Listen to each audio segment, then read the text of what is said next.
بنی اسرائیل میں حدیث پاک میں بھی آتا ہے، رسول پاک صلی اللہ علیہ وسلم نے فرمایا کہ ایک بندہ جو ہے وہ قاتل تھا، 99 قتل کیے. کتنے قتل کیے تھے؟ 99 قتل کیے تھے، 99 قتل. اب اس کے دل میں آئی کہ میں توبہ کروں. وہ پھرتا رہا. تو یہ صاحب بھی ہاتھ داڑھی والے کو سمجھتے ہیں کہ وہ بھی اس سے پوچھتے ہیں مسئلہ. تو اس نے ایسی کسی صوفی صاحب سے پوچھ لیا کہ بھائی یہ 99 قتل کیے ہیں تو کیا اللہ مجھے معاف کر دے گا؟ وہ پلٹ بدبخت قتل کر کے کہتے ہیں اللہ مجھے معاف کر دے گا. قتل نہیں.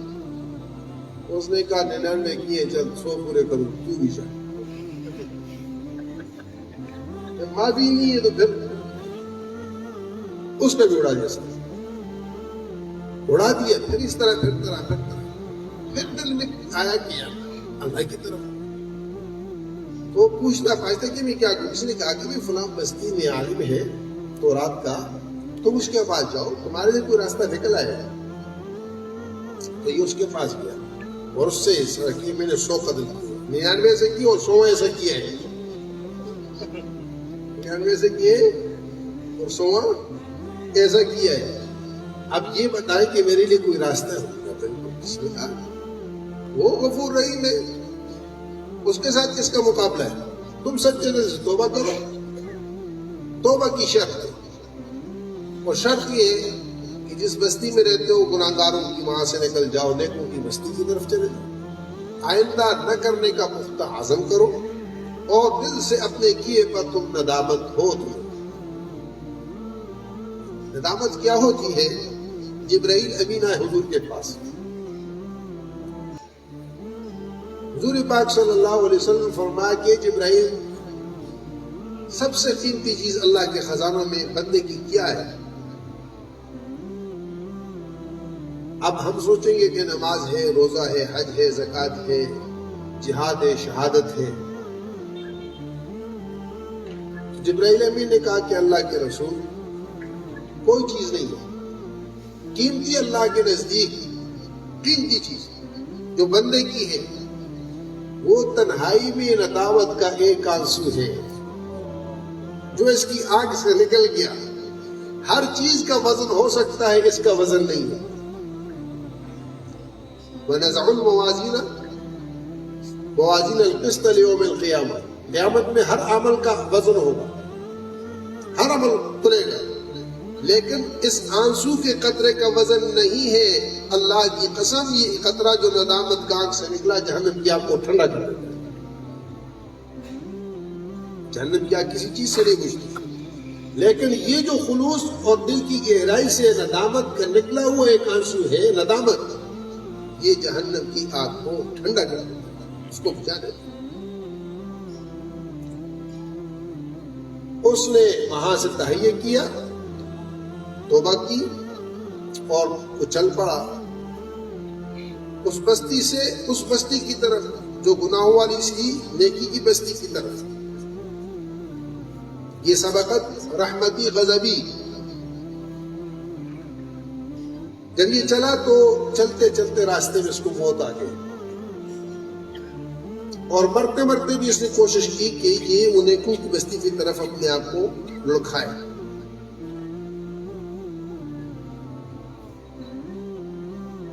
بہرحال اسرائیل نے اپنا کام کیا، روح کھینچ لی، جسم بے جان ہو گیا.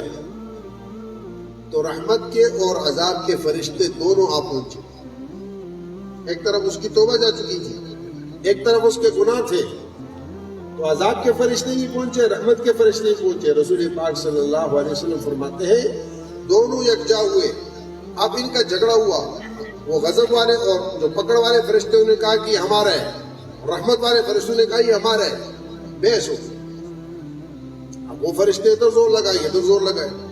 کہا کہ اللہ پاک کے پاس چلتے ہیں، وہاں سے جو فیصلہ ہوگا وہ کرے. دونوں طرح کے فرشتے اللہ رب العزت کی بارگاہ میں پہنچے. اللہ باوجود جاننے کے پوچھنے لگے کیا ہے. تو غضب والے فرشتوں نے کہا کہ اللہ 99 قتل کیے، ساری زندگی گناہوں میں گزری ہے، اور ابھی وہ ہم جو کہتے ہیں نا بلی سو چوہے کھا کے آج کو چلی. ایسا کہنا نہیں چاہیے، یہ جملہ غلط ہے. لیکن ساری زندگی گناہوں میں گزارنے کے بعد اب یہ توبہ کر کے نکلا ہے تو یہ توبہ مکمل نہیں ہے، لہٰذا یہ ہمارا حق بنتا ہے ہم اس کو لیں۔ اللہ رب العزت نے فرشتوں سے، رحمت والوں سے پوچھا کہ بھئی تمہارا کیا وہ ہے مدعا ہے؟ انہوں نے کہا کہ اللہ وہ توبہ کر چکا اور تیرے ہاں کا یہ ضابطہ ہے جس نے توبہ کی اس کے سارے گناہ ختم ہو گئے، اس کے سارے گناہ ختم ہو گئے، اب ہمارا حق بنتا ہے کہ ہم لیں۔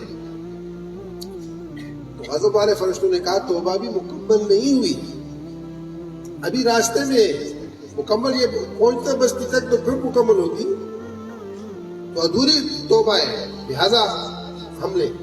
اللہ رب العزت نے فرمایا کہ جاؤ زمین کو ناپو، جاؤ زمین کو ناپو، دونوں طرف کی زمین کو، جہاں یہ پڑا ہوا ہے بندہ اس سے گناہوں کی زمین کو ناپو کتنی دور ہے اور نیکوں کی زمین کتنی دور ہے، جس طرف قریب ہوگا وہ فرشتے لے لیں، جس طرف قریب ہوگا وہ فرشتے لے لیں۔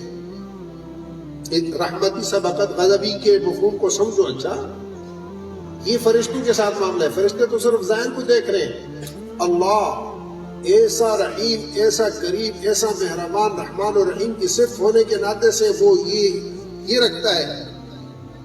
اللہ نے زمین کو براہ راست حکم دیا، حدیث میں آتا ہے، حضور فرماتے ہیں اللہ نے براہ راست زمین کو حکم دیا کہ گناہوں کی طرف کی جو زمین ہے لمبی ہو جائے اور نیکوں کی طرف کی زمین جو ہے وہ چھوٹی ہو جائے۔